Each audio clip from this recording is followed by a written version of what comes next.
DET that you just had to have, or a tidbit of information about a song or an artist that you didn't know, and it was delivered by our passionate team of music hosts who research music from Detroit and around the world? Well, we hope it's worth your support and that you join Team DET during our spring fundraiser. You can renew your support or give for the very first time at WDET.org. Thank you. WDET is supported by Wayne State's College of Nursing, presenting the Contemporary Issues in Urban Health Conference on April 12th, showing how social and environmental factors interact to affect health outcomes in vulnerable populations. Learn more at nursing.wayne.edu.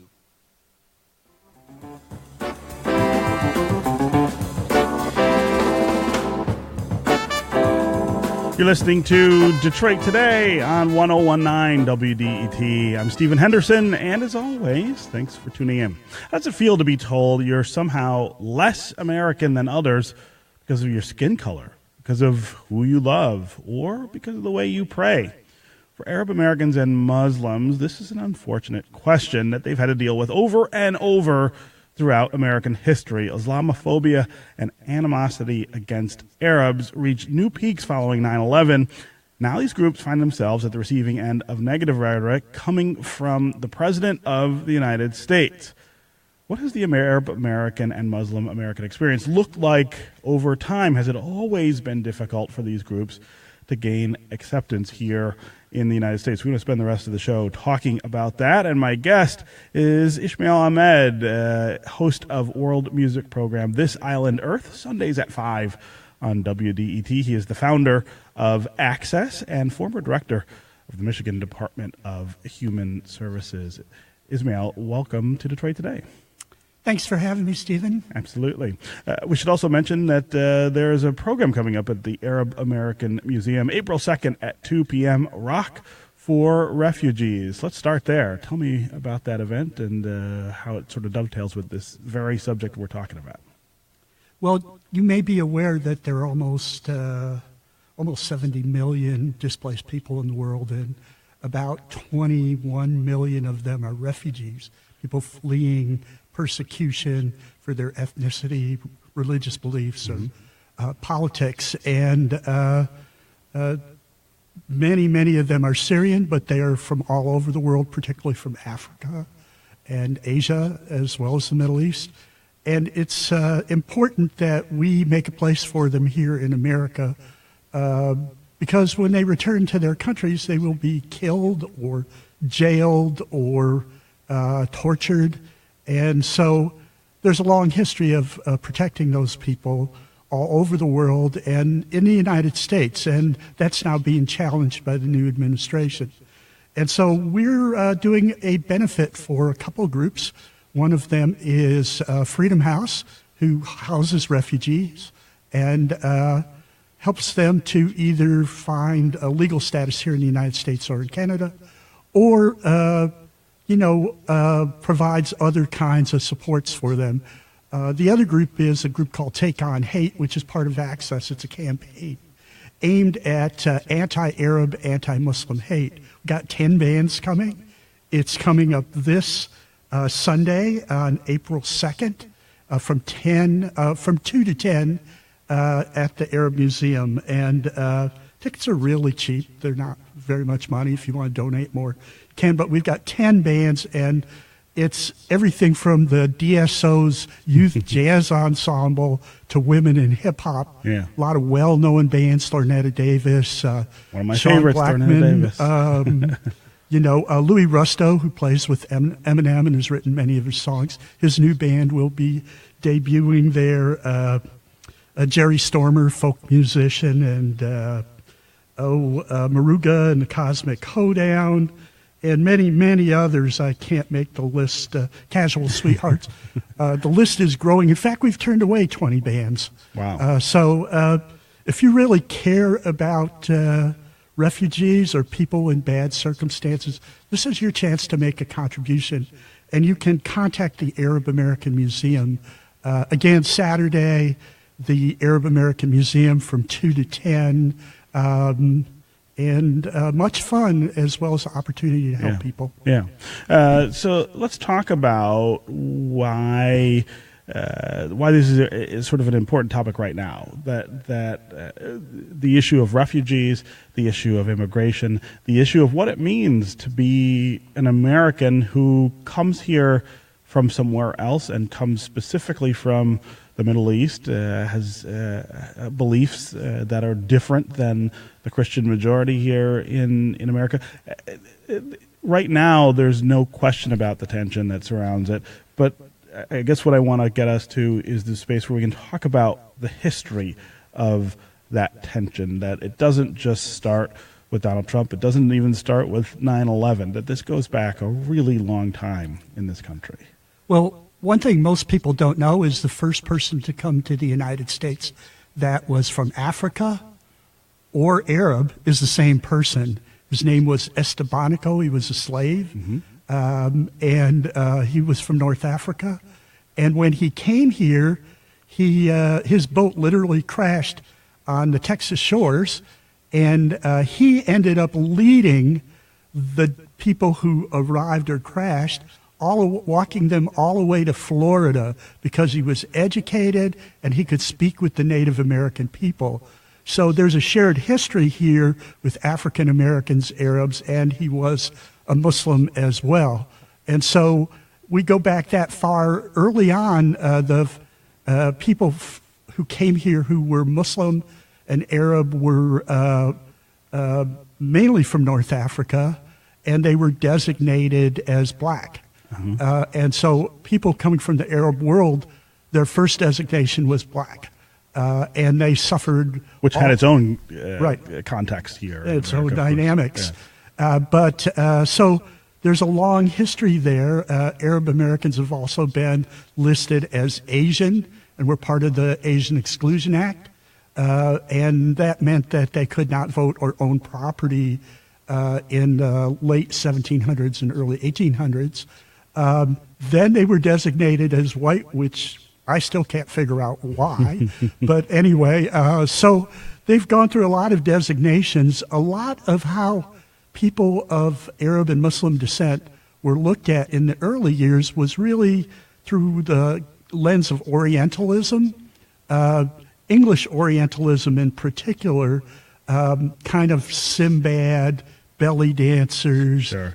That kind of thing. It wasn't accurate, and there were too few Arab Americans in the United States really to combat those stereotypes. Although many people did try to do that, and they tried to build coalitions with other people of color to take on other stereotypes and attacks on slavery and other kinds of things. But in the 1960s, especially after the 1967 war, there was a kind of a change. Well, not kind of a change, a sea change in terms of how Arabs and Muslims were looked at. And this happens all the time in American history. Foreign policy affects the way that people are looked at. And so Arabs and Muslims became dangerous. And so that's when kind of the terror view of them began to emerge. And this has gotten worse and worse as we've become more and more engaged in the Middle East.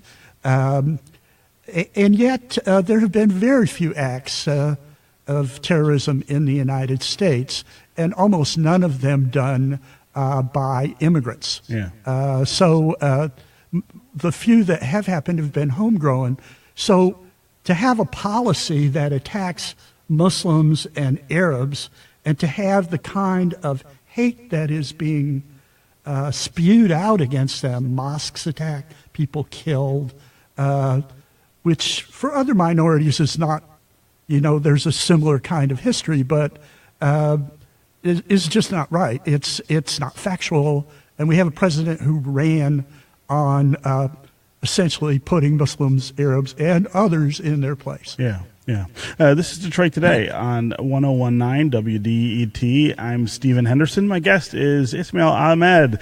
He is the host of the world music program, This Island Earth, Sundays at 5 p.m. on Actually, WDET. Saturdays. Saturdays at 5 p.m. See, there you go. I let it go the first time. That's right. Thank you for that correction. Yeah. He's also the founder of Access and a former director of the Michigan Department of Human Services. We're talking about the history of discrimination against Arab Americans and Muslim Americans here in the United States. Of course, there is a lot of attention on that discrimination right now because President Donald Trump has intensified the conversation around it with his very, very negative statements and actions against people of Muslim belief, people of Middle Eastern descent. But this is not something new here in America. We're talking about what the history of that looks like. If you want to join the conversation, talk about the history of relationships between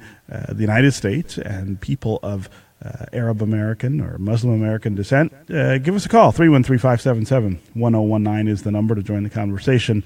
That's 313-577-1019. You can also go to the WDET Facebook page, put your comments there, or you can go to Twitter and hashtag Detroit Today, and we will work your comments into the conversation. I'm very curious what you think about what the next 4 years will look like and feel like for Arab Americans and Muslim Americans. We talked about the history, and I asked that as someone who's a member of a community that is also accustomed to changes, right? This history of oppression is always marked by better periods and worse periods, by progress and setbacks. I'm curious how you see what is happening now and whether it will translate to serious setbacks, for instance, for Arab Americans or Muslim Americans. Well, I think the president's agenda has been pretty clear, and we take him at his word. And so we think that law and law enforcement and things like the travel ban, things like the computer ban, things like deep investigations, his promise to develop a list of Arab Americans and to set up a special police force really rings of, times in the past. An awful time. Yes, an awful time in the past. That has happened to others. And so I know the Japanese community, for instance, has come forward to help out. But I think that the truth is that depends on the American people. Whether we resist this and so many other things, the attacks on women and, gay people and others of color, as well as this, or whether they're able to steamroll, depends on us. And so what we do matters. What we did at the airports, and that was mostly young people. Yes. What we did, what the women did in the streets, women of all colors and types. What things like Rock Against Refugees do, and how people support them make all the difference. Yeah, that pushback, that we can resist. Yeah. We can win. Yeah. Let's go to the phones here. Wendy in Detroit. Welcome to Detroit Today. You there, Wendy? Thank you so much. Hi. I was wondering, can you hear me? Yep. Okay. Go ahead. Yes. With this apparent history of problems against Arabs and Muslims, how was it possible for people of these groups to come to Dearborn and to thrive and to apparently not face, discrimination there? I don't know. Yeah, that's a great question, Wendy. Thank you very much for calling and asking. Ismael Ahmed, talk about why Dearborn has become such a sort of foundational geographic place for Arab Americans and Muslim Americans. Of course, when I was a kid, growing up in the 70s and 80s here in Metro Detroit, Dearborn was not that and was not a particularly welcoming place for African Americans when it was a much wider community than it is now. Talk about how Arab and Muslim Americans have found a home there? Well, Dearborn has changed over the years, first of all. And let me just say that it was not the most welcoming place for Arab Americans either. There was an attempt by the Hubbard administration to literally physically remove that entire community. There was a 40-year urban renewal fight with them. But something also happens in American economics. You may be discriminated against, you may be hated, but when they need you to work, they will bring you. Right. And that's the truest example I can find of that is whether that's slavery or African Americans from the South, or it's Latinos. Latinos are a particularly good example of this, and Arab Americans are as well. So even though it wasn't always welcoming there, we still came, thrived, and worked, as all of us struggle to do. Great question again, Wendy. Thanks very much for that. Let's go to Abe in Detroit. Abe, I've only got about a minute left, so you got to be quick. Hello? Yeah, go ahead, Abe. Thank you for taking my call. I just want to add that, my faith, I'm a Muslim American, and my faith is in the American people, not the administration, and that no matter what law, it's the Constitution, it's we the people are welcome and the people are loving, and that's what matters, at the end. Great point there, Abe. Thanks for calling and making that. Ismael Ahmed, I want to thank you for being here on Detroit Today and having this great conversation. We should mention again that 2 p.m. on April 2nd at the Arab American Museum. The event is Rock for Refugees. Goes from 2 p.m. to 10 p.m., correct? Mm-hmm. And you can get tickets. Can you get tickets there at the museum? You can get them at the door or contact the Arab American Museum. Absolutely. See you all there. All right, absolutely. Everyone go out for that. Ismael Ahmed, host of the World Music Program, This Island Earth, Saturdays at 5 p.m. on WDET, founder of Access, former director of the Michigan Department of Human Services. Again, thanks for being here on Detroit Today.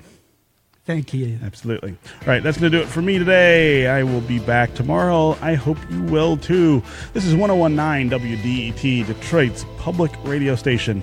We'll see you tomorrow.